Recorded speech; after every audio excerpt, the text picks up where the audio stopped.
대수와의 관계에 대해서는 제가 거의 일생 동안 생각했다는 느낌을 가끔 가지고 있는데요. 일생이라는 게 말하자면 수학 공부를 시작하고 나서의 일생 얘기죠, 물론. 근데 그렇다고 해도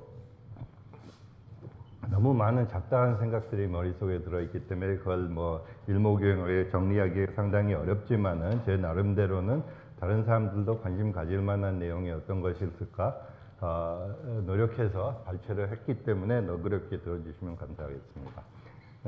이 강연 제목에 나타나는 질문에 접근하기 위해서는 서론이 좀 필요하기 때문에 당장 약간 우리가 사용하는 용어라든지 개념들을 복습하고 나서 도대체 저 질문이 무슨 뜻으로 던져진 것인지 같이 논하기로 하죠. 먼저 이제 제목에 기하에 대한 얘기가 나오는데 기하가 무엇이냐 잠깐 얘기해 보죠. 그러니까 이거는 어떻게 보면 누구나 다 직관적으로 이해하는 것이겠죠. 기하라는 거는 근본적으로 뭐죠? 모양의 공부인데 모양의 공부라는 거는 사람의 직관에 굉장히 가까운 것 같아요. 어쩌면 태어나서부터 주위에 보이는 모양들을 관측하고 거기에 대해서 약간씩 사고하고 모양 사이의 관계를 파악하고 그런 종류의 직관적인 행위로부터 기하라는 것이 나왔겠죠. 그러고 나서 인류 역사에 있어서도 기하는 굉장히 오래돼 있을 것 같은데 그러고 나서 한참 공부하고 나면 저는 조금 더 고등한 모양들에 대해서 생각을 하게 됐는데 여기 화면에 떠 있는 것들은 보통 정다면체라고 그러죠. 많이들 보셨을 거예요. 그래서 정사면체도 있고 정육면체도 있고 정십이면체도 있고 그런데 이제 약간 더 고등한 기하기라고는 저런 종류의 좀 특별한 모양도 많이 나오고 저것보다 훨씬 덜 특별한 일반적인 모양에 대해서도 다양하게 여러 시각에서 공부를 하게 됩니다. 가령 공부한다는 게 무엇이냐? 그러니까 저거 보고서는 아름답다고 그냥 미적인 느낌만 가질 수도 있지만은 뭐 이런 종류의 모양들에 대한 사실들이 있잖아요. 사실을 파악해 나가야죠. 근데 가령 어떤 사실들이 있는가 뭐 거기서도 논할 게 끝없이 많지만 저 간단한 모양들도 제 느낌으로는 가장 좀 놀라운 사실 중에 하나가 정다면체라는 거는 저거 5개밖에 없다는 사실이에요. 그건 좀 놀랍거든요. 그리고 그게 왜 놀라운가 잠깐 같이 얘기해 보기로 하면은 정다면체가 5개밖에 없다. 정다각형은 어떻죠? 그럼 계속 나오잖아요. 삼각형, 사각형, 오각형 계속 나오는데 왠지 3차원 안에서의 정다면체를 생각하면 저기서 딱 막혀버려요. 더 이상 안 나오거든요. 그게 약간 이상하죠. 왜 정다각형은 무한히 많은데 정다면체는 5개밖에 없는가? 그리고 그 증명도 어렵지 않아요. 여러분들이 이 정다면체를 이루고 있는 정다각형들의 선이 만나는 각도들에 대해서만 약간 생각해 보면은 중학생들도 약간 노력하면 증명할 수가 있어요. 저것밖에 없다는 거. 단지 증명하려고 하면은 제가 지금 증명을 논하지는 않겠습니다. 제가 그래서 스스로 해보면은 재밌는데 단지 저걸 증명하려고 하면은 정다면체라는 게 도대체 무슨 뜻인지 조금 약간씩 정확하게 규명하면서 증명을 해야지 될 거예요. 항상 수학적인 사고라는 게 그렇거든요. 정다면체가 무슨 뜻인지 직관적으로 우리나 다 당연한데 저것밖에 없다는 걸 증명해라. 그러면은 이제 약간씩 자세히 밝혀야지 되죠. 무슨 뜻을 얘기하는 건지. 그래서 그런 식으로 자세히 밝히고 정의를 하고 사실을 관측하고 직관적으로 느끼는 사실들을 또 증명해보고 그게 기하학이겠죠. 그래서 뭐 기하학은 너무 직관적이기 때문에 더 뭐 얘기를 안 하겠는데 그런데 제목에 나오는 다른 요소가 대수였는데 대수는 어떻게 생각해보면 훨씬 더 추상적인 개념이에요. 기하보다는. 그래서 대수가 도대체 뭐 하는 거냐 수학자로서도 표현하기 쉽지가 않거든요. 대수가 굉장히 다양하게 여러 가지가 있기 때문에. 그래서 제가 약간 틀리게 요약하자면 대수는 어떤 때는 연산 법칙의 공부라고 생각을 할 수도 있거든요. 그래서 제가 영어로는 여기 operation이라고 쓰는데 연산 법칙을 공부하는 것이 연산 법칙이라는 게 사실은 약간 추상적으로만 세상을 보기 시작하면 사방돼서 나타나기 때문에 그 여산들을 질서정연하게 정리하면서 공부하기 시작하면 그게 대수인데 오늘은 대수에 대해서 얘기할 때 약간 직관에 가깝게 적어도 여러분들이 익숙한 개념들에 가깝게 수 체계라고 할 만한 대수적인 구조에 대해서 주로 얘기하려고 합니다. 일반적인 더 좀 다양한 대수적인 구조보다는 수 체계. 그러니까 제가 여기다가 적은 거는 지금 정수 체계, 유리수 체계, 실수 체계, 복소수 체계, 또 이런 것들은 x제곱 더하기 1 같은 다항식들로 이루어진 거. 이런 것들을 다 일종의 수 체계로 생각할 수 있습니다.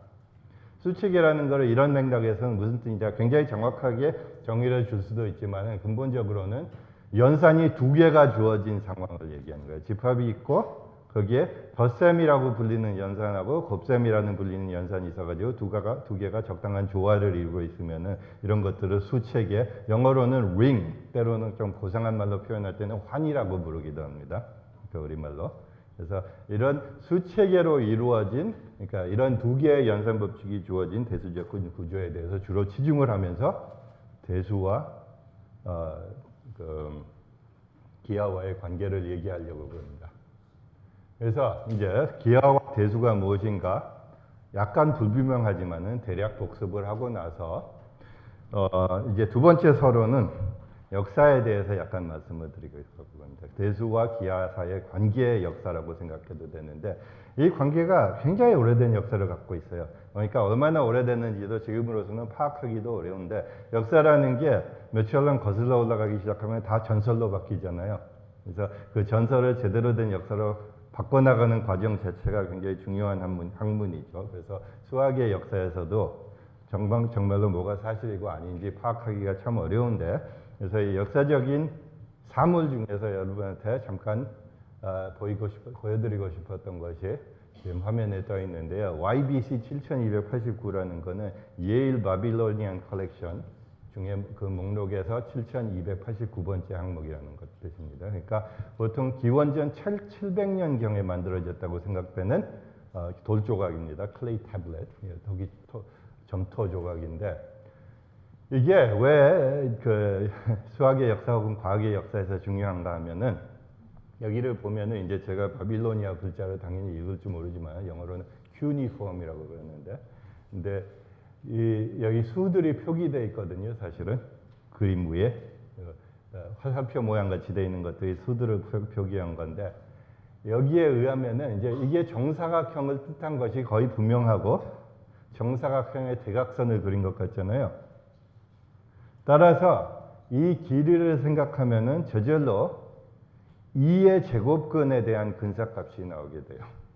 그렇죠? 그러니까 양쪽 변이 1이라고 그러면은 이 대각선의 길이가 루트 2, 2의 제곱근일 테니까. 근데 그게 뭐라고 써 있거든요. 그래서 여기 써 있는 거를 그 문자 cuneiform 아는 사람들이 분석해 보면은 이 근사값이 나온다고 그러더라고요. 이제 60비법을 썼었기 때문에 그 사람들은 60분의 몇, 60제곱분의 몇 그런 식으로 표현을 했는데 지금식으로 따지면은 여기 써 있는 글자가 루트 2가 1.41421197 약 그 정도 된다라고 표기되어 있다고 그럽니다. 그런데 저 값은 굉장히 정확하거든요. 지금 계산해도. 그러니까 상당히 놀라운데 저 정확성 자체도 놀랍고 그러니까 바빌로니아 문명에서 수학을 어느 정도 고등하게 생각하고 있었나를 나타내주는 재미있는 자료이기도 하지만은 저 근사치보다도 또 다른 측면에서 이것을 흥미롭게 생각할 수 있는 거는 길이를 수로 표현했다는 거잖아요. 그거 자체가 또 재밌어요. 그러니까 적어도 이때는 이미 기하와 대수 사이의 관계가 나타나고 있다가 이미 표현되고 있었다고 주장을 할 수가 있죠. 이미 길이라는 거를 수로 표현했기 때문에. 그래서 아까 말씀드렸듯이 기하와 대수 사이의 관계에 대한 공부는 어느 수준에서 사람들이 생각하고 있었는지는 모르지만 굉장히 오래된 것은 분명한 것 같아요. 그래서 그러고 나서 이제 굉장히 여러 가지 일들이 있었고 중국에서도 이런 공부들을 했었고 중동에서는 굉장히 많은 수학 공부들이 이런 식으로 진행되고 또 이집트에서 많이 되고 그랬겠지만은 제가 그 다음 이제 역사와 전설 섞인 인물들 중에서 다시 한번 여러분하고 같이 이야기해 볼 인물은 누구나 다 알고 있는 이 피타고라스라는 인물입니다. 피타고라스의 이제 생애를 보면은 기원전 6세기경에서 5세기 초까지, 기원전 5세기 초까지 살았었잖아요. 그러니까 아테네 문명의 전성기, 클래시컬 그리스라고 보통 고전적인 히랍이라고 생각되는 시기 직전에 죽었던 사람이죠. 그래서 그리스 사상사에 대해서 얘기할 때 소크라테스 이후와 소크라테스 이전으로 구분하기를 좋아하는데, 이 소크라테스 이전 철학자 중에서 굉장히 중요한 인물 중에 하나로 평가받지만, 우리는 또 수학자로서도 알고 있기도 하잖아요. 여러분들이 정리 하면은 학교에서 배워서 가장 처음 생각나는 것 중에 하나가 당연히 뭐예요?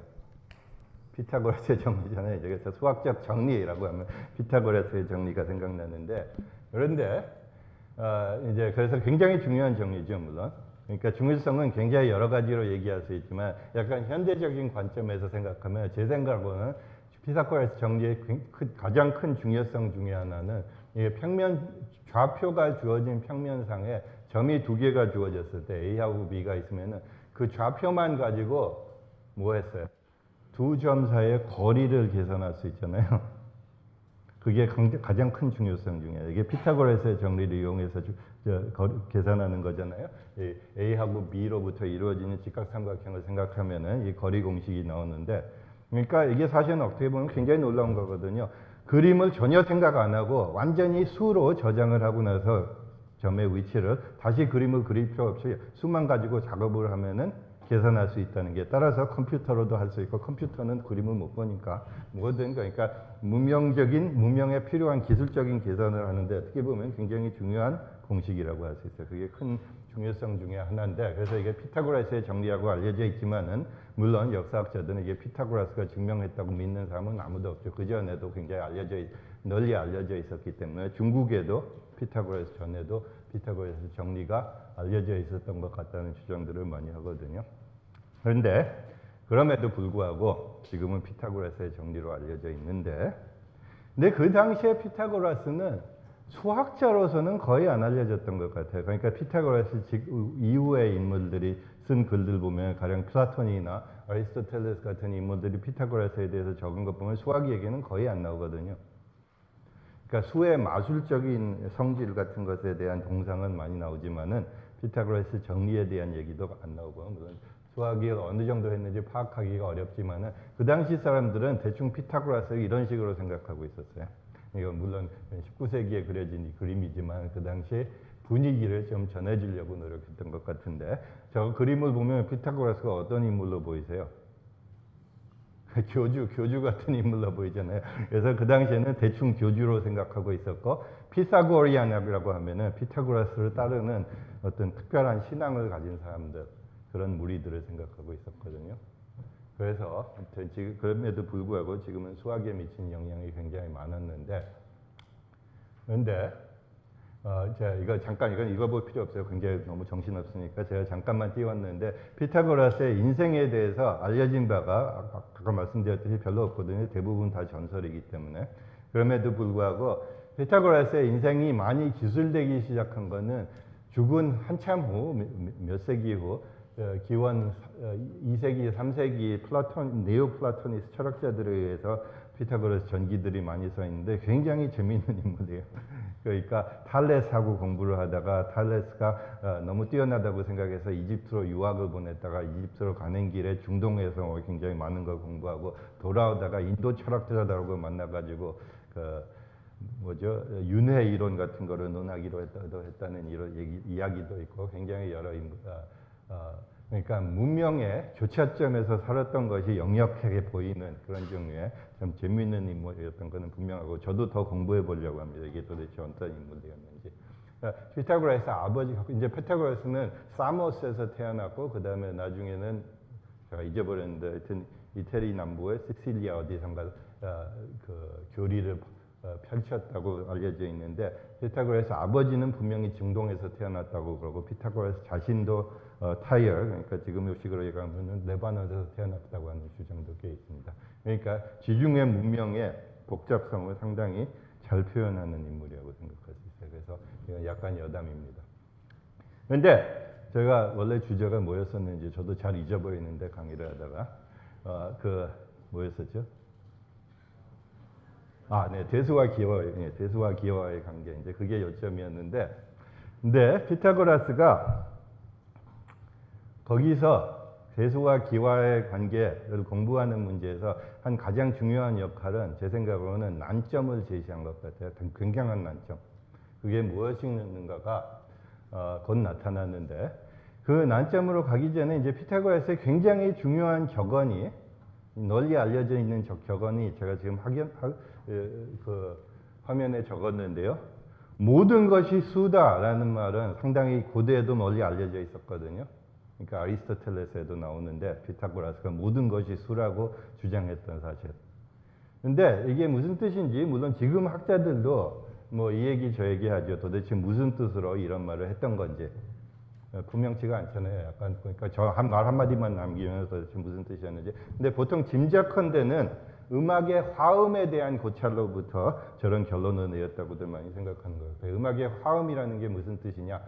그러니까 화음을 이루는 음을 튕겼을 때 지금은 주파수로 생각을 많이 하죠. 파장으로도 생각을 하고. 그러니까 보통 우리가 귀에 들리는 음의 높이라는 거는 음의 파장을 표현하는 거잖아요. 파장이 짧으면 높게 들리고 파장이 길면 낮게 들리고. 그런데 화음을 이루는 과정을 보면은 파장을 반으로 줄이면은 음의 높이가 어떻게 돼요? 아시는 학생들도 있을 것 같은데. 딱 한 옥타브 올라가거든요. 파장을 반으로 줄이면은. 가령 현 같은 거를 길이를 반으로 줄이면은 한 옥타브 올라간다는 사실을 알고 있고, 반으로 줄이지 않고 3분의 2로 줄이면은 어떻게 되죠? 5도, 완전 5도가 되잖아요. 그러니까 그런 식으로 그래서 화음 그러니까 현 하나하고 길이가 3분의 2인 현을 한꺼번에 올리면은 5도 화음이 생겨서 듣기 좋고. 그러니까 파장 혹은 현의 길이를 생각할 때 간단한 유리수 비율을 가지고 있을 때 좋은 소리가 들린다는 것이 상당히 놀랍게 느껴졌던 것 같아요. 저때 사람들한테. 그러다 보니까 이 화음이라는 화음을 또 그 사람들은 또 상당히 신비롭게 생각하기도 했었거든요. 그러니까 천체를 보면서 천체의 화음의 음악 화음에 대해서도 얘기를 하고 음악과 과학을 많이 결부시켰던 것 같기도 한데 화음 굉장히 신비롭고 중요한 화음 문제가 수로서 설명된다는 사실에 착안해서 어쩌면은 우주가 다 수인가 모든 걸 다 수로 설명할 수 있는 게 아닌가 이런 느낌을 가지고 모든 것이 수다라는 주장을 했던 것 같습니다. 그런데 그것까지는 좋은데 제가 아까 난점은 굉장히 난제를 혹은 뭐 일종의 역설을 제시한 것 같기도 한데 이런 생각을 하다가 그게 어떤 이야기인가 하면은 이 그림에 나타나는 전설 속에 전해지는데요. 이 전설이 뭔가 하면은 들어본 분들이 있을 거예요. 제자 중에 하나가 2의 제곱근, 아까 처음에 그 바빌로니아 돌조각에 나타났던 2의 제곱근에 대해서 굉장히 놀라운 사실을 발견했던지 아니면은 그 수에 대한 사실을 밖으로 누설을 했던지 그랬다고 그래요. 그 사실이 무엇이었냐? 뭐였었죠? 아시는 분들이 있을 것 같은데 2의 제곱근이 어떤 숫자라고 그래요, 요새는? 무리수라고 그러잖아요. 무리수. 2의 제곱근이 무리수인데 무리수라는 사실을 뭐 이 제자가 처음 발견했든지 피타고리안들에 의해서 발견됐든지 그래가지고 그걸 비밀로 남겨야지 되는데 밖으로 누설해서 그게 죄목이 돼서 물에 빠뜨려서 죽었다는 전설도 전해집니다. 그래서 물론 전설이기 때문에 이게 사실인지 아닌지 전혀 파악할 길이 없지만은 제 생각으로는 이 이상한 전설이 표현하는 중요한 사건은 있었던 것 같아요. 그의 여러 가지 이유에서 여기하고 관련된 그 당시 과학의 조류를 보면은 이 사건이 뭔지 약간 파악을 할 수가 있는데요. 그게 무엇이었냐? 일종의 대수의 위기가 일어났던 것 같습니다. 어떻게 해서 위기가 일어났는데 누구에 의해서 이 위기가 시작됐는가 뭐 이런 거는 다 알 수가 없지만은 대수를 공부하는 과정에서 굉장한 위기에 마주쳐서 그 위기를 표현하는 전설이 아까 그 제자를 죽인 전설인 것 같다는 느낌입니다. 어떤 위기였느냐? 잠깐 생각해 보면은 그러니까 그 당시에 뭐 정수에 대해서는 당연히 잘 알고 있었고 유리수를 표기할지도 알고 덧셈, 곱셈을 다 할 줄 알았었는데 근데 문제는 아까 얘기한 거 지금 우리가 아는 지식을 가지고 표현하면 이 대각선의 길이가 그러니까 아까 돌조각에도 나타났던 2의 제곱근이잖아요. 루트 2인데. 그런데 그 당시에는 어땠을 것 같아요? 무리수라는 개념이 없었거든요. 그러니까 유리수가 아니라는 사실을 발견했는데 그걸 어떤 식으로 표현했을 것 같아요? 무리수라는 개념 없이 유리수가 아니라는 사실을. 학생들 혹시 아시겠어요? 무리수를 모르는 상황에서 유리수만 알고 있으면은 저 길이에 대해서 뭐라고 했을 것 같아요? 이거는 제가 짐작하는 건데, 그러니까 정답이 있는 거는 아닌데요. 저 당시 저 사람들은 저 대각선의 길이는 수가 뭐예요? 수가 아니라고 수가 아닌 거였거든요. 유리수밖에 몰라고 있었으니까. 근데 유리수라고 표현하고 나면 여러분들도 증명을 봤을지 모르지만은 금방 모순이 일어나거든요. 그러니까 아예 수가 아닌 거예요. 그러면은 왜 제자를 죽일 정도로까지 충격적이었는지 짐작이 가죠. 왜? 피타고라스가 아까 뭐라고 그랬어요? 유명한 격언이? 모든 것이 수라고 했는데 이렇게 단순하게 만들어진 대각선의 길이도 수가 아니면 이게 어떻게 뭐 장대한 우리가 기대하는 우주에 대한 이론이 유치하게 무너져 버리잖아요. 얼마나 실망스러웠겠어요. 그게 이제 일종의 대수의 위기였던 것 같아요. 그래서 이때 피타고라스 시대 이후로 대수에 대한 공부가 적어도 그리스 문명 속에서는 굉장히 약해지는 게 사실인 것 같습니다. 이건 많은 역사학자들이 그렇게 얘기하는 것 같은데, 그러니까 수를 가지고 조작을 굉장히 겁내는 전통이 여기서부터 시작된 것 같아요. 그러니까 후대에 미친 영향이 굉장히 많았습니다. 그래서 그 이후에 수학에 대해서 기술한 것들을 보면은 어쩌면 수천 년 동안 이 위기의 영향을 받고 있었던 것이 보입니다. 그러니까 어떤 것이었느냐, 제가 잠깐만 예를 두 가지만 보여드리려고 그러는데, 그러니까 뭐 수많은 학자들이 저 전통 속에서 살고 있었지만 약간 끄트머리에 있는 두 인물, 어쩌면은 저 시기에 살고 있었던 과학자 중에서 제일 중요한 인물들이라고 할 만한 아르키메데스하고 뉴턴의 사례를 통해서 이 위기, 대수의 위기가 얼마나 큰 영향을 미쳤는지를 잠깐 살펴보기로 하겠습니다. 그러면은 죄송합니다. 그러면 아르키메데스를 먼저 보죠. 아르키메데스를 먼저 보면은 여러분들이 사실은 아르키메데스의 정리를 아르키메데스의 정리라고 부르지 않으면서 학교에서 굉장히 많이 공부하고 있거든요. 예를 들자면은 반지름이 R인 원이 있으면은 그 원의 면적이 뭐예요? 파이 R 제곱이잖아요. 그건 다 알고 있죠. 그래서 요새는 파이 R 제곱이라고 모든 사람들이 쉽게 수로 표현을 하거든요. 그러니까 반지름이 2면은 4파이다. 파이는 약 3.14인 어떤 수가 있고, 그렇죠. 그런 식으로 쉽게 표현하고 답을 수로서 표현하는데, 아르키메데스 논문들을 들여다보면은 파이 R 제곱이라는 거는 아무 데도 안 나오거든요. 실제로 그러니까 Measurement of a Circle 영어로는 그런 논문이 있는데, 아르키메데스 논문은 그 당시 사람으로는 꽤 많이 남아 있어요. 적어도 두꺼운 책을 하나 채울 만큼 남아 있는데, 그런데 그 안에는 파이 R 제곱이라는 게 그러니까 원 속에 들어있는 그러니까 원반의 면적에 대한 내문을 보면 파이 R 제곱이라는 거는 전혀 없고, 뭐가 들어있느냐, 제가 지금 화면에 그림으로 보여드리면 아마 금방 파악을 하실 수 있을 거예요. 그러니까 어떤 식으로 원의 면적을 표현했느냐 하면은 저렇게 표현했어요. 뭐라고 되어 있을까요? 한번 짐작해 보세요.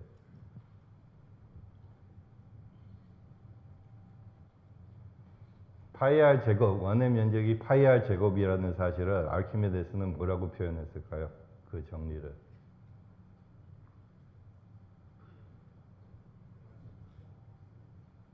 학생들 아시겠어요?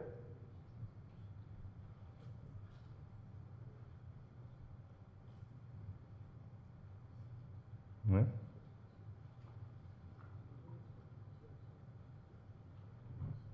여기서 C는 원주잖아요. 그 원주하고 같은 밑변이 같은 삼각형을 만들고, 그리고 반지름하고 높이가 같게 만들었잖아요. 직각삼각형을. 그래서 원의 면적 공식을 어떤 식으로 표현했을까요? 아르키메데스는.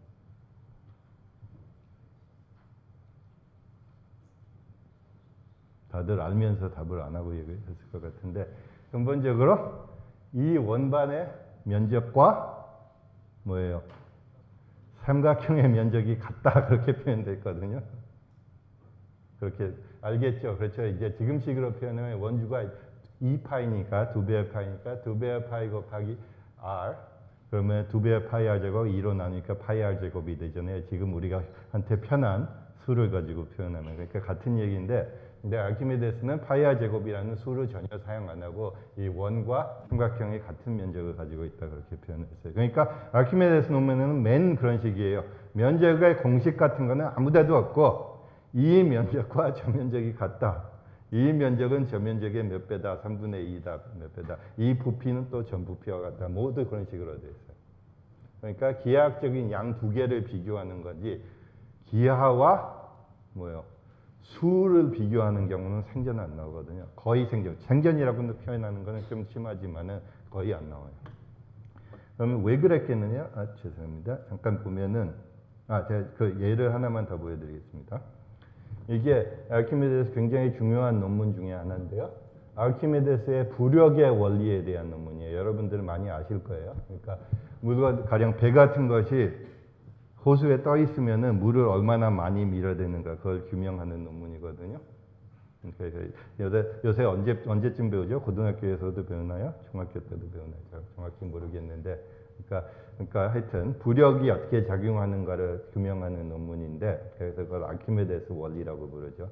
근데 이걸 쭉 들여다보면은 처음에 이제 영어로 써 있지만은 뭐 어떤 면이 평면에 의해서 잘리면은 뭐 거의 만나는 점들 사이에 어떤 관계가 있다, 그런 얘기가 나오고, 이게 그러니까 이게 프로포지션 1이고 쭉 내려가 보면은 여기는 뭐, 그러니까 제가 얘기하려는 요점은 뭔가 하면은 부력 원리, 아르키메데스 부력 원리에 대한 논문인데, 쭉 보면은 뭐 같아요? 부력에 대한 얘기는 거의 아무데도 안 나와 있는 것 같잖아요. 맨 기하학에 대한 논문 같이 보이죠. 평면, 면, 뭐 원, 구, 뭐 이런 얘기들이 잔뜩 나오고, 거의 물체, 뭐 물에 대한 얘기는 거의 안 보이거든요. 그래서 기하학으로 가득 차 있어요, 논문을 보면은. 왜 그랬느냐? 그 아르키메데스 때쯤이 되면, 이 아르키메데스는 기원 3세기, 기원전 3세기 정도에 살았던 인물인데, 그 피타고라스 시기의 위기가 지중해 전역에 이미 완전히 흡수되어 있었어 가지고 수학적인 사고라는 얘기를 하면은 그거 자체가 기하학적인 사고하고 동일시 됐었거든요. 기하로만 표현을 하고 있었어요, 수학이라는 것 자체를. 지금은 우리는 수를 꽤 일찍 배우고, 변하는 수도 배우고, 변하는 수가 뭐죠? 함수 같은 거, 함수를 배우고, 뭐 함수에, 그러고 나서 가령 뭐 타원을 배우더라도 타원의 방정식을 배우잖아요. x제곱 나누기 a제곱 더하기 y제곱 나누기 b제곱은 1이다. 그런데 그 당시에는 모든 거를 기하학으로 표현하면서 그냥 우리 같으면 기하학적으로 생각하기 어려운 수학적인 논리를 전개할 때도 기하학으로 바꿔서 생각하는 전통이 완전히 뿌리를 잡고 있었거든요, 아르키메데스 시대에는.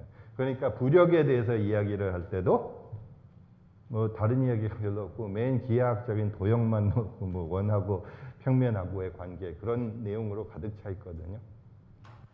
그런 사례를 하나만 더 보여드리죠. 그러니까 아까 그 면적에 대한 얘기도 마찬가지지만, 몇천 년 거슬러 올라가는 건가요? 내려가는 거예요. 내려가나 보네요. 요새로 오는 것이 내려가는 건가요? 네, 맞죠. 그러니까 몇천 년 더 지나서 지금 보여드리는 것이 이제 뉴턴의 자연철학의 수학적 원리라는 책인데, 그러니까 이게 17세기 말에 나왔던 건이죠. 1687년인가 그때 나왔는데 92년인가 하여튼 92년이 87년이라고 나왔는데, 여기. 근데 어쩌면은 이제 뉴턴의 이 책은 많은 사람들이 동의하기를 과학 역사에서 아마 가장 중요한 책이라고도 생각하겠죠. 현대 과학을 창조하게 된 계기라고 생각하면 되는데, 근데 이 책에서 굉장히 많은 내용이 개발되죠. 그러니까 물론 뉴턴의 운동 법칙 3개, 여러분들이 학교에서 가끔 배우는 뭐 F는 m에 이런 종류의 법칙들도 다 여기 기술돼 있고, 그 다음에 미적분학도 이 책에서 개발돼 있고, 아까 운동 법칙을 이걸 사용하기 위해서 미적분학을 개발하고 또 중력 권리도 나오고 그런 것들이 전부 다 기술돼서 현대 수학적으로 기술하는 과학의 시초라고 할 만한 책이 이 책입니다. 그래서 이 책을 약간만 살펴볼 텐데 이제 라틴어로 써 있기 때문에 여러분들 대부분 읽기는 좀 어렵겠지만은 그래도 짐작할 만한 내용들이 많은데, 그러니까 이 본문이 여기서부터 시작하는데요. 그러니까 여기서 보면은 이제 시작 부분에 저 라틴어를 모르더라도 짐작할 것 같은데 저 말은 무슨 말일 것 같아요? definiciones. 정의라는 뜻이거든요. 정의. 그래서 처음에는 정의가 잔뜩 나와요. 정의 1, 정의 2, 정의 3 쭉 정의들이 잔뜩 나오거든요. 정의 4, 정의 5. 그리고 한참 지나고 나서 스콜리움, 그러니까 설명. 말이 굉장히 많은데, 그 다음에 여기가 우리가 보통 이야기하는 중요한 부분이 여기서부터 시작하는데, 저거는 Axiomata sive leges motus, 역시 라틴어지만은 저것도 혹시 짐작하는 분들이 있을 것 같은데 무슨 내용인 것 같아요? 저기 써 있는 게 Axiomata는 무슨 뜻일 것 같아요? 엑시엄이 우리말로 뭐죠? 공리라고 그러잖아요. 공리. 네, 공리라는 뜻이에요. 그러니까 공리의 복수예요. 엑시오마타는 공리들. 엑시오마타 시게 레기스 모투스. 레기스 모투는 영어로는 laws of motion. 운동 법칙에 대한 공리라는 뜻이거든요. 그래서 이 다음 내용이, 그러니까 우리가 보통 뉴턴의 운동 법칙 3개라고 하는 법칙 1, 법칙 2, 법칙 3이 나오는데 그걸 전부 다 공리로 표현을 했죠. 그러고 나서 이제 그 다음 내용들을 쭉 살펴보면 맨 이런 건데, 그래서 이제 많이 보이지는 않지만 제가 강조하려는 거는 이 말이 많기 때문에 금방 파악은 안 되지만 보면은 볼수록 이 책에서도 수학적인 논리는 어떻게 되어 있는 것 같아요? 다 기하학적으로 되어 있거든요. 완전히 기하학적으로 되어 있어요. 피타고라스 수천 년 이후에도 함수, 그러니까 미적분학을 한다고 해도 함수에 대한 얘기가 거의 안 나오거든요. 전부 기하학으로 표현됐지. 접선, 그래프, 지금으로는 함수의 그래프라고 생각하는 곡선들에 대한 얘기가 나오고 그러는데, 그러니까 그만큼 아까 말씀드린 대수의 위기가 수학의 영향, 그리고 수학보다 더 나아가서 과학의 역사의 영향을 굉장히 강하게 미쳤던 겁니다. 뉴턴의 이 중요한 책도 완전히 수학적으로 기술되어 있는데 수학적으로 기술됐다는 것이 기하학적으로 기술됐다는 거하고 같은 얘기였습니다. 이 책에서는.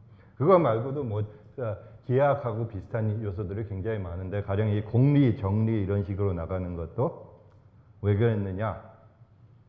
완전히 수학책처럼 써 있잖아요.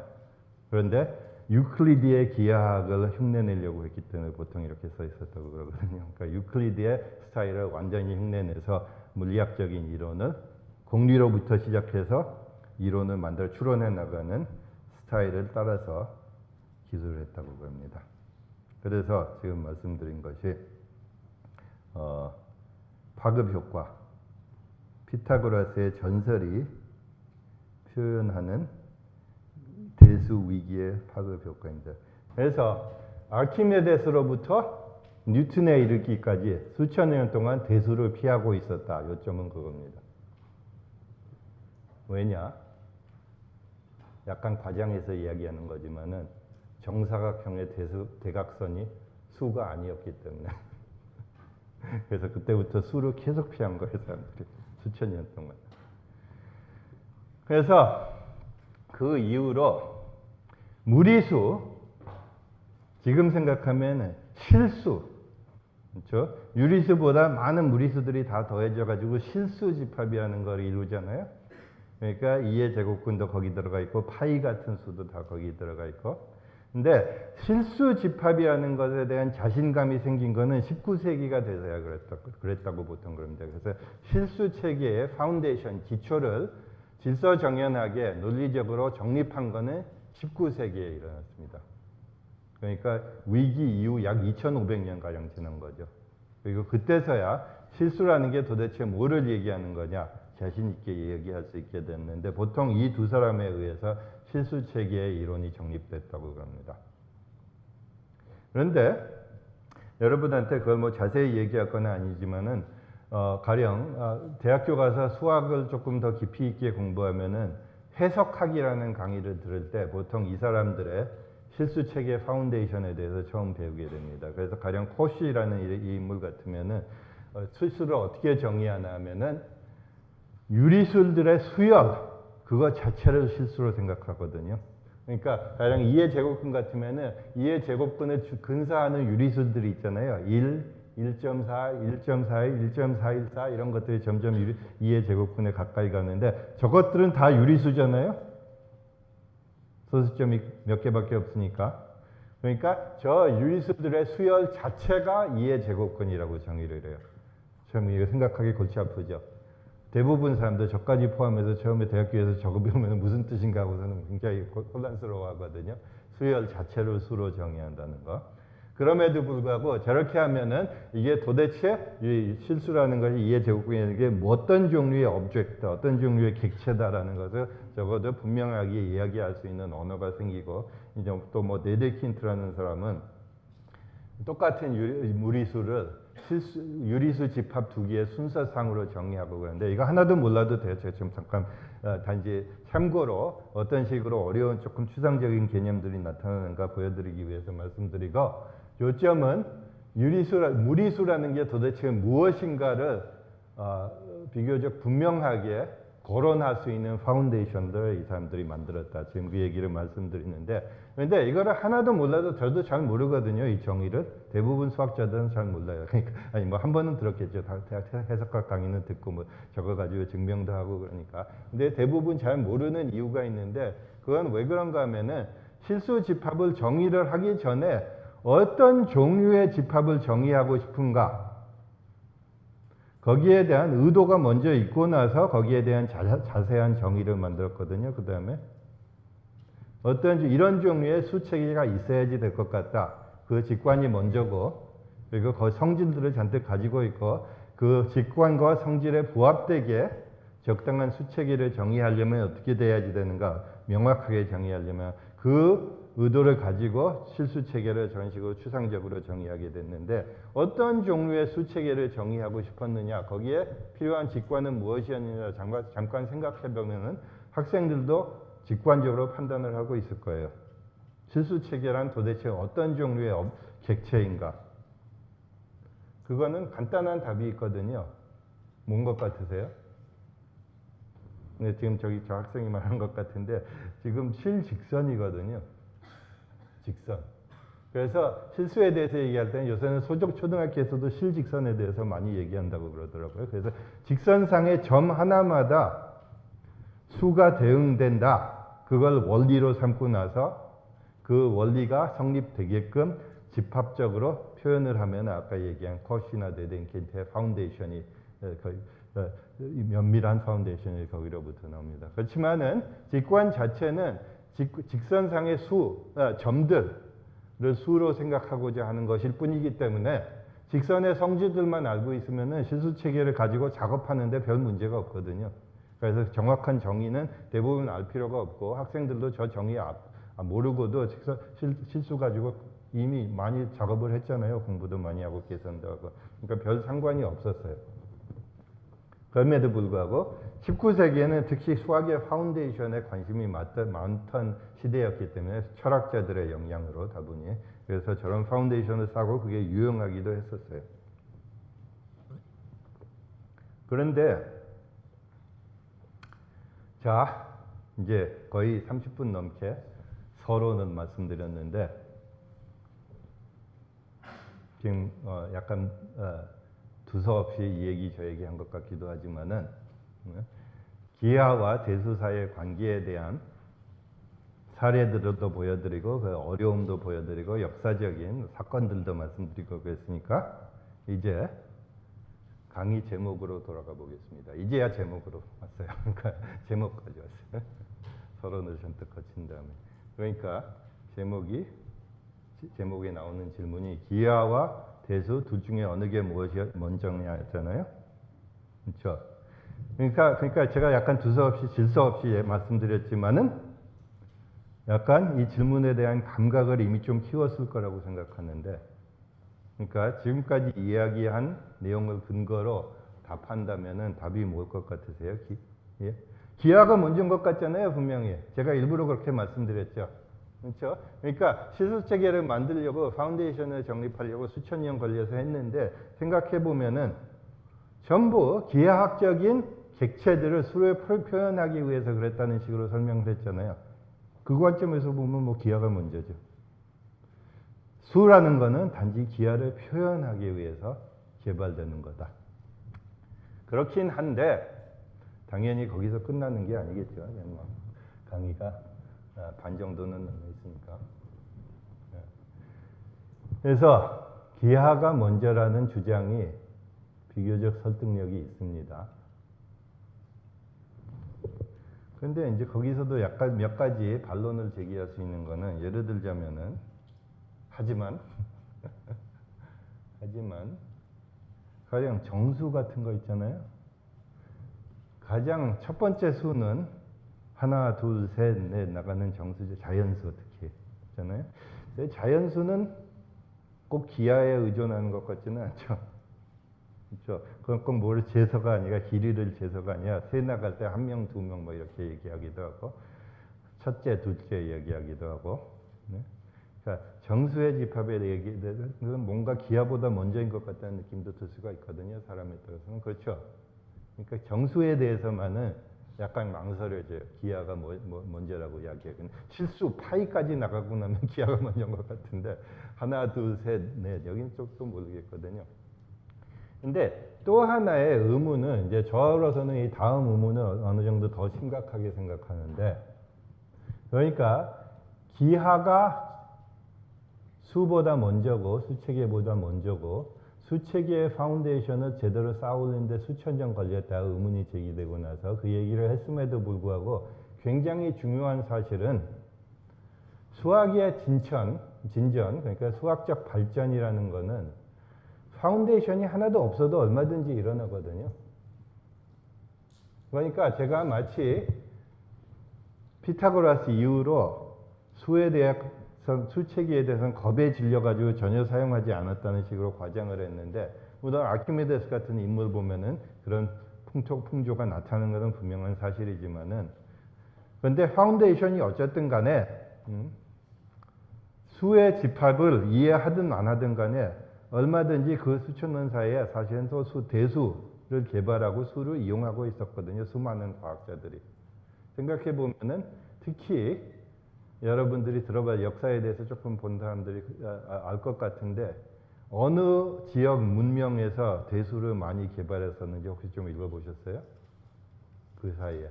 가령 아리스토텔레스하고 뉴턴 사이에 이제 그 사이에 공백이 많지만은 물론 약 600년 이후로 서기 600년 이후로 대수가 굉장히 급격히 개발됐는데 어느 지역에서 많이 개발됐는지 혹시 공부하셨어요? 아랍 문명에서 많이 개발됐잖아요. 그래서 그 당시 수가 무엇이든 간에 이해 제곱근이 있든 없든 간에 네? 아까 피타고라스는 없다고 생각했다고 했잖아요. 그런 게. 그러면 뭐 얼마든지 많은 대수가 개발되고 있었죠. 예를 들자면 이 알콰리즈미 같은 인물 780년부터 850년 사이에 살았다고 그랬는데 지금 우리가 학교에서 배우는 2차 방정식의 근해 공식 있잖아요. 완전히 일반적으로 표현된 건 아니고 특별한 경우에 이 사람이 처음 했다고 그러더라고요. 그러니까 그 당시에는 굉장히 어려웠었기 때문에 여러분들이 학교에서 배우는 일반적인 근해 공식도 너무 어려워서 특별한 경우들을 먼저 했다고 그래요. 제가 자세히 찾아보지는 않았는데. 그래서 이 사람이 어떤 때는 보통 현대 대수의 창시자로 생각되기로 합니다. 대수에 대한 굉장히 중요한 교과서를 썼다고도 그러죠. 그리고 그 교과서에 굉장히 많은 수학적 내용이 나오는데 거기에 나오는 계산 방법들로부터 우리가 현대에서 굉장히 많이 인용되는 개념이 하나 나오게 이름이 붙였는데 이 사람의 방법론에 따라서 그게 뭔지 아시겠어요? 현대적인 방법론. 이 사람 이름으로부터 나온 용어가 있는데 뭔 것 같아요? 알고리즘이라는 개념이 이 사람 이름에서 나왔죠. 예, 교과서에 지금 현대적으로 생각해보면 알고리즘이라고 부를 만한 계산 방법이 굉장히 많이 나오기 때문에 또 뭐 그 다음에 몇백 년 더 지나서 뭐 굉장히 많은 인물이 있었지만 제가 이름 몇 개만 말씀드리고 있는데 오마르 카얌 유명한 시인이기도 했고 이 사람은 3차 방정식 근해 공식 이것도 특별한 경우에 처음 이 사람 책에 나온다고 그러고 또 몇백 년 더 지나서는 뭐 이태리에서 카르다노라는 인물이 복소수도 발견했거든요. 마이너스 3의 제곱근 같은 거. 방정식을 생각해 보니까 저절로 그런 것들을 생각하게 돼요. 그러니까 실수도 제대로 정의하지 않은 상태에서도 이미 복소수를 개발해서 사용하고 있었어요. 그리고 뭐 이때 이후로 몇백 년 지나서는 물론 현대 과학에 굉장히 지대한 영향을 미쳤다고 생각할 수가 있죠. 복소수의 개념이. 그러니까 아까 말씀드렸듯이 파운데이션에 대해서 굉장히 걱정을 해가지고 수체계를 사용 안 하려고 하는 인물들이 있었던 반면 또 뭐 그런 걸 걱정하냐 그냥 사용하면 되지 계산이나 하면 되지 그래가지고 얼마든지 나름대로의 대수적인 이론을 개발하고 있었던 사람들도 동시에 있었다. 따라서 그 위기라는 것이 정말 위기였느냐라는 질문도 할 수가 있어요. 그러니까 어떤 특정한 뭐 작은 기업 내에서의 위기였을 수도 있고. 또 하나 중요한 점은 이거는 굉장히 현대적인 관점인데 파운데이션이 아까 그러니까 실수 체계의 파운데이션에는 실직선이 있었다고 그러는데 지금 우리 20세기 수학의 입장에서는 파운데이션이 완전히 역전됐거든요. 수가 기하학을 표현한다고 생각하지를 않고 기하를 수를 가지고 정의를 하게 돼요, 지금은. 그러니까 엄밀하게 기하를 얘기하고 할 때는 전부 수를 가지고 표현해요. 그러니까 어떤 식으로 생각하나 아까 그러니까 처음에 낮은 차원에서는 실직선으로부터 생각해서 실수가 나오고 평면은 어떻게 돼요? 실수의 순서상으로 표현이 되잖아요. X, Y 순서상으로. 공간상에 있는 점들은 실수의 순서 세상으로 표현이 돼요. X, Y, Z 세 개. 그러니까 그러면은 실수 세 개의 순서상하고 공간하고 동일시하는데 그런데 거기보다 높은 차원으로 나가면은 기하는 없잖아요. 눈으로 볼 수 있는 건 없지만은 실수 4개의 순서상을 4차원 공간이라고 생각하고 5개의 순서상은 5차원 공간이라고 생각하고 그래서 구체적인 이론이나 계산의 전개는 이제 완전히 수의 이론에 의존해서 기하학을 하게 되거든요. 그러니까 파운데이션이 역전되기도 했죠. 20세기 관점에서는. 그래서 가령 방금 말씀드렸듯이 4차원 공간은 실수 그냥 4개의 순서상이라고 생각하고 4차원 공간 속에 앉아있는 구 같은 거는 어떻게 표현할 것 같아요? 짐작할 수 있을 거예요. 이 실수 4개의 순서상 중에서 이런 방정식을 만족하는 것은 이게 4차원 공간 속에서 하는 구겠죠. 그렇죠? 그러니까 높은 차원, 그러니까 여기 우리 연구소에 끈이론 전문가들이 많고 끈이론 전문가는 어떤 때는 우주가 10차원 공간이라는 얘기를 하고 그럴 때 일단 엄밀하게 얘기하려면 전부 수체계를 근거로 한 파운데이션을 이용하고 있거든요. 그러니까 아까 왜 얘기가 나왔냐면은 기하가 대수보다 먼저라고 했는데 어떻게 그게 사실인 면도 있지만은 굉장히 복잡하게 관계가 얽혀 있기도 하고 지금 또 현대적인 입장에서는 역전되기도 했다. 그 말씀을 드리려고 합니다. 그래서 사실 대학교에서 이게 사실 교육에도 영향을 많이 미치는데 기하를 학생들한테 가르치려고 하면 굉장히 어려워하거든요. 많은 사람들이 수학을 잘하는 학생들도 수나 함수 가지고 다루는 거는 쉽게 하는 학생들도 조금 직관을 많이 이용해야 되는 기하 과목을 처음 만나서 엄밀한 기하학을 하려고 하면 굉장히 고생을 많이 해요. 파운데이션이 역전된 사실 때문에 많다 보니. 자, 그래서 지금 사실은 상당히 복잡하다는 말씀을 드리고 나서 자연계에 대한 말씀을 약간 드리려고 합니다. 그러니까 지금 역사도 얘기했고 기와와 대수와의 관계에 복잡한 관계에 대한 말씀을 드렸는데 제가 이 문제에 대해서 조금 적극적으로 많이 생각한 것이 어떻게 보면 일생 동안 많이 생각했고 이제 제 연구 분야하고 사실은 상당히 가까운 면도 있지만은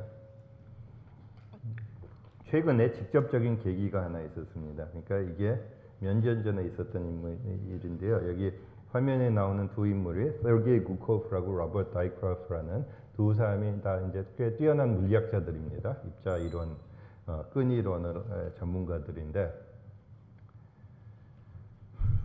2014년에 그러니까 약 5년 전에 옥스퍼드에서 학회가 있었는데 거기서 아까 오른쪽에 있는 인물 로버트 다이크로프가 상당히 철학적인 강의를 했어요.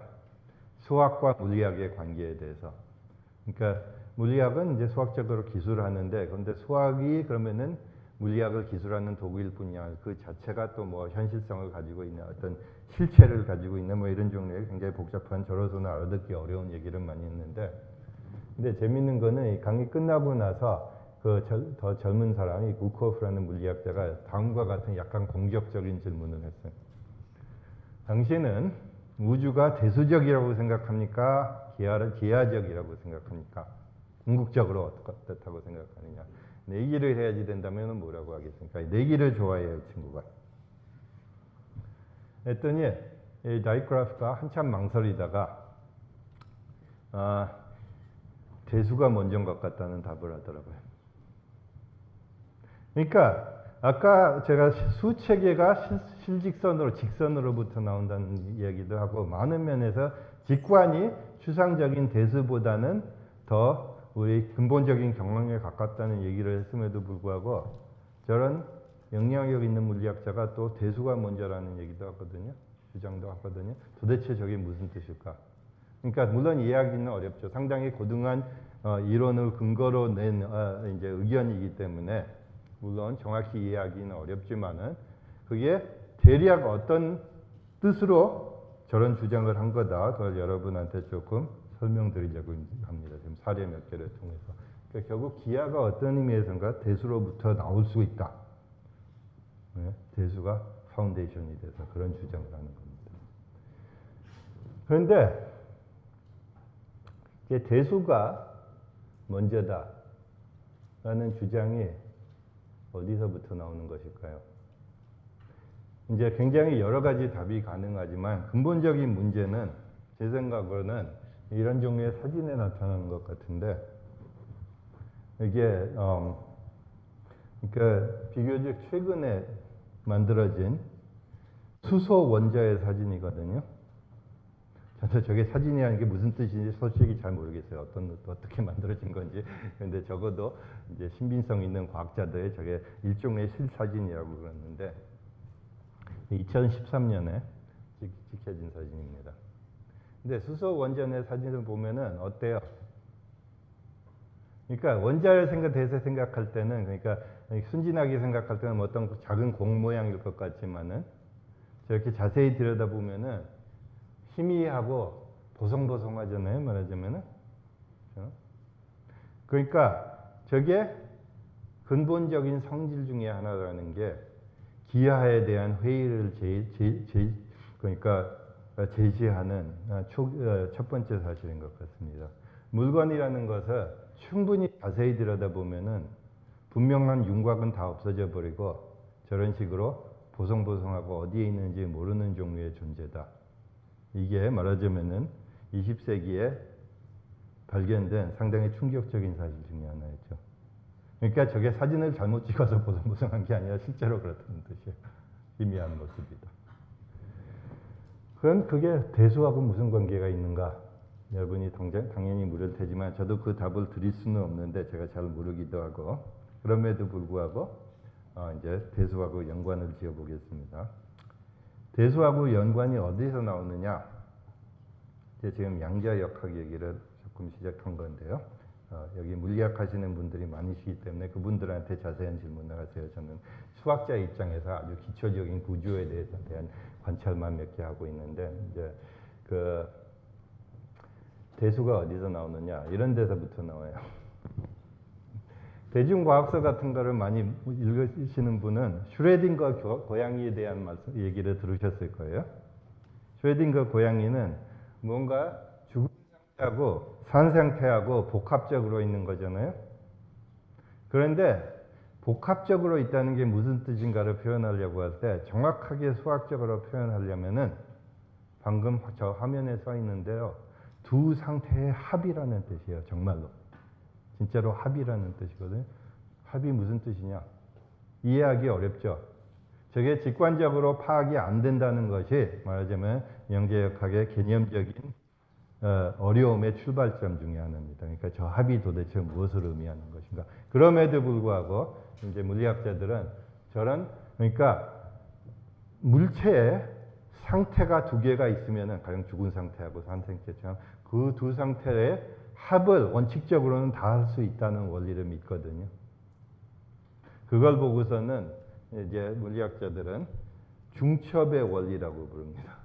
그러니까 그 슈레딩거의 방정식이 슈레딩거의 방정식이 아니라 고양이가 첫 번째 이제 많이 알려진 대중적인 사례지만은 어떤 물체든 간에 상태가 두 개가 있으면은 원칙적으로는 그러니까 실제로 만드는 게 어렵더라도 원칙적으로는 그 두 상태의 상태 집합에 연산이 있어서 합하는 것이 가능하다. 그걸 중첩의 원리라고 봅니다. 근데 그 합하는 것이 가능하기는 한데 그게 무슨 뜻인지 해석하는 게 어렵기 때문에 개념적인 어려움이 시작된다고 방금 말씀드렸습니다.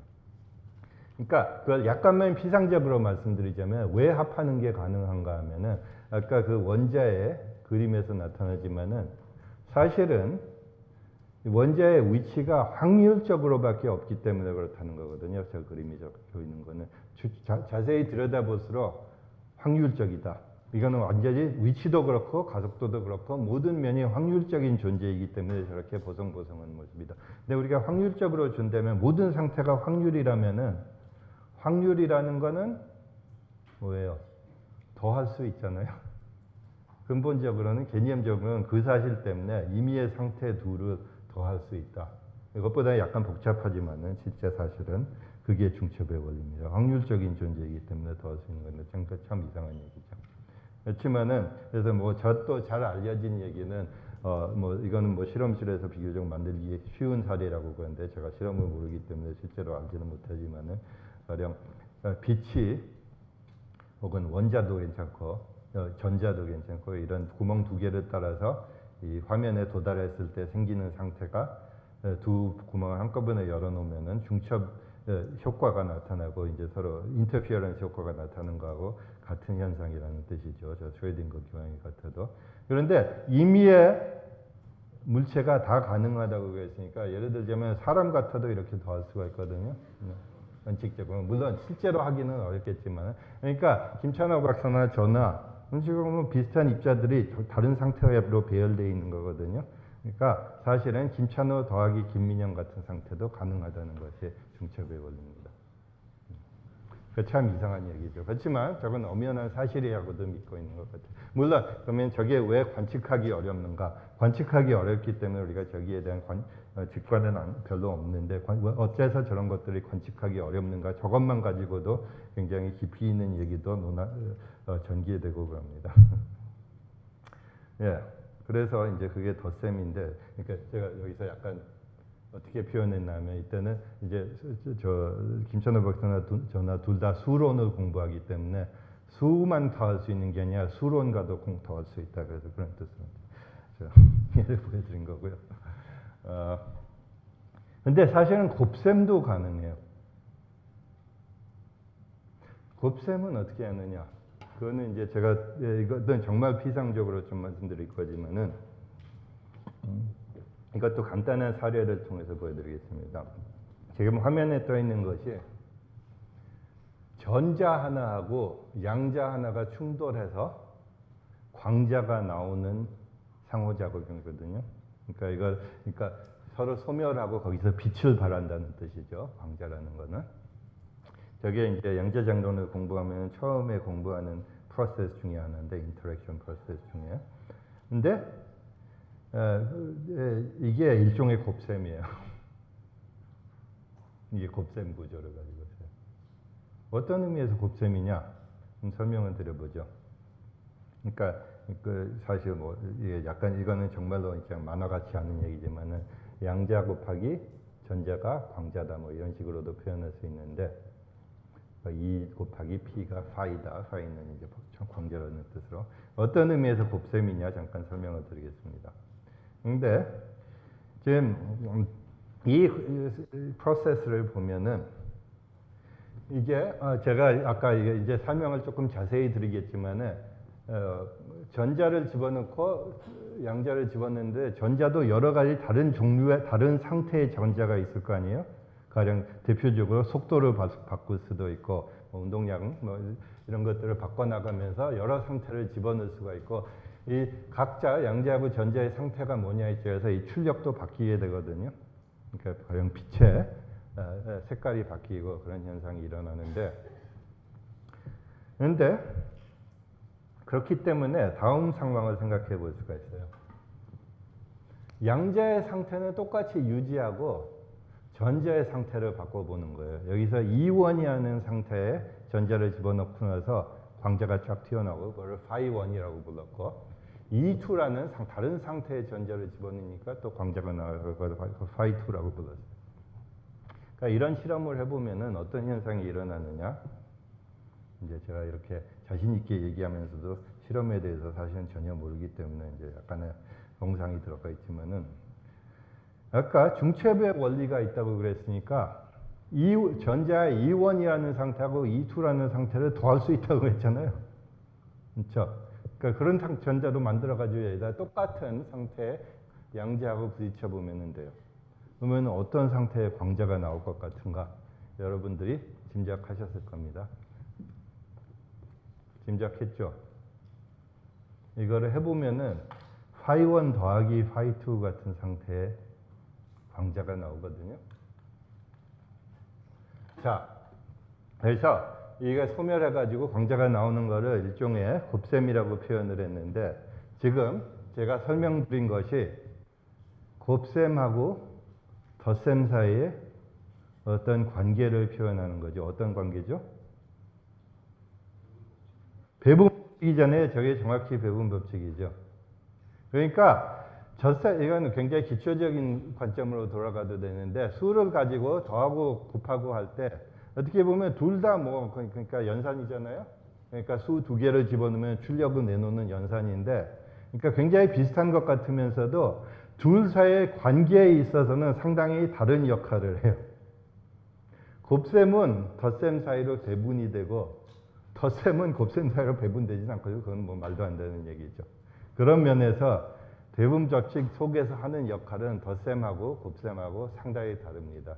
그래서 E1 더하기 E2가 집어넣으면은 그 같은 양자하고 소멸시켰을 때 양자로 소멸시켰을 때 나오는 광자는 각자의 효과를 더한 것과 같아. 이쪽에서 다시 그러니까 소멸시킨 다음에 중첩하는 거하고 똑같아. 그래서 배분 법칙을 표현한 거니까. 그러니까 제가 설명드리는 거는 이 연산이 두 개가 있는데 덧셈이라고 하는 중첩 원리에 나오는 연산이 있고 방금 이런 충돌 과정에서 일어나는 곱셈이라고 주장하는 연산이 있는데 사실은 저런 배분 법칙이 성립하는 것을 보면은 이게 진짜로 덧셈과 곱셈이라는 일종의 곱셈이라는 직관이 적어도 자신이 상당히 생기죠.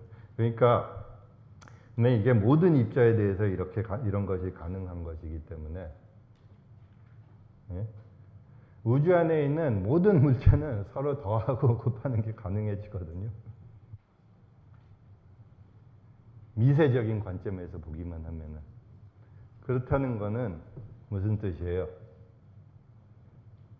아까 시작으로 돌아가고 있는데 어쩌면은 강의 시작으로. 무슨 뜻인지 아시겠어요? 우주 안에 있는 모든 것을 더하고 곱할 수가 있다. 그건 무슨 뜻이에요? 모든 것이 수다. 만물이 수라는 뜻이죠. 그러니까 만물이 수라는 주장이 여기서 다시 나오거든요. 그러니까 이게 좀 신기한 사실인데 그러니까 피타고라스가 상상한 것보다 훨씬 초월하는 종류의 증빙 자료가 현대 세상에서는 나타나는 것 같아요. 그런데 제가 표현을 약간 조심스럽게 했는데 우주 안에 있는 모든 것이 수다라는 식으로 표현했는데 이거는 어느 정도 사실이에요. 제 생각으로는. 근데 그리고 그것이 아까 그 확률적인 존재다. 모든 것이 희미하게밖에 그 위치를 이야기할 수 없다라는 사실하고 연결된다는 주장을 했습니다. 그런데 이거 저 다음 화면을 보여드리면 안 되는 거였는데. 그러니까 이 모든 것이 수라는 주장을 굉장히 싫어한 유명한 과학자가 있었거든요. 여러분들이 아실 것 같은데, 네, 방금 화면 답을 먼저 드려버렸는데, 그러니까 아인슈타인은 이 주장을 굉장히 싫어했었죠. 여러 측면에서. 그러니까 근데 이 관점 차이를 어떤 식으로도 설명할 수 있냐면은 제가 우주 안에 있는 모든 것이 수라고 그랬잖아요. 그렇죠? 근데 우주 자체에 대해서는 얘기를 안 했거든요. 우주 자체가 뭐예요? 공간과 시간 합쳐가지고 시공간이라고도 그러죠. 그러니까 우주 안에 있는 물체들은 다 수라는 것이 어느 정도 지금 정립된 사실인데 우주 자체에 대해서는 지금도 모르고 있고 아인슈타인 같은 사람은 우주 자체는 완전히 기하학적이다. 모양밖에 없는 것이라는 입장을 굉장히 강하게 밝혔었죠. 그래서 제가 이제 대수와 기하 어느 게 뭔지라는 질문을 일종의 대립 관계로 생각하면은 아인슈타인과 피타고라스의 대립 관계로 생각할 수도 있어요. 그러니까 모든 게 수다. 그러면 우주 자체도 수일까? 그게 이제 말하자면 현대 시대의 물리학자들이 굉장히 중요하게 생각하는 문제 중에 하나입니다. 이제 저는 수학자이기 때문에 여기서 나오는 수학적인 구조에 주로 관심이 있는데 그래서 사실 여기에 대해서 조금 말씀을 드리려고 그랬는데 지금 시간이 다 된 것 같기 때문에 약간 그건 대부분 다 뛰어넘고 그림만 하나 보여드리려고 하는데 로저 펜로즈라는 수리 물리학자의 책에 이제 현대로 가는 현실로 가는 길이라는 책에 보면은 대중과학서인데요. 수학이 상당히 많이 들어가 있는 대중과학서인데 거기에 보면 수학 세계와 물리적 세계와 우리가 인식하는 마음속의 세계사의 관계를 이런 식으로 일종의 삼각형적인 관계로 표현을 한 그림이 다이어그램이 나오거든요. 그래서 저게 참 아직도 이해하기 어려운 종류의 상당히 어려운 관계다로 생각을 하는데 제 생각으로는 그러니까 지금 현재로는 그래서는 대수와 기하의 관계도 좀 이런 것 같아요. 그러니까 기하의 세계가 있고 대수의 세계가 있고 그게 또 보통 생각하는 자연의 세계하고도 연결이 되는데 굉장히 복잡한 삼각관계 속에서 서로를 계속 생성하는 것 같거든요. 기하로부터 대수가 나오고 대수로부터 기하가 나오고 기하로부터 또 그 대수 밑에 또 기하가 깔려 있고 그러니까 지금 현재 제가 공부하는 산술기하 그리고 산술기하의 여러 파생 분야로부터 나오는 그림도 똑같은 얘기인데 그래서 결국 궁극적으로는 정답은 없다고 하기는 어려운데요. 제가 모르니까 저로서는 이제 이 정도 연속적으로 계속 거꾸로 들어가는 파헤치면 파헤칠수록 새로운 레이어가 등장하는 이 상황밖에 현재 파악을 못하고 있다. 그렇게 말씀드리고 싶습니다. 네, 감사합니다.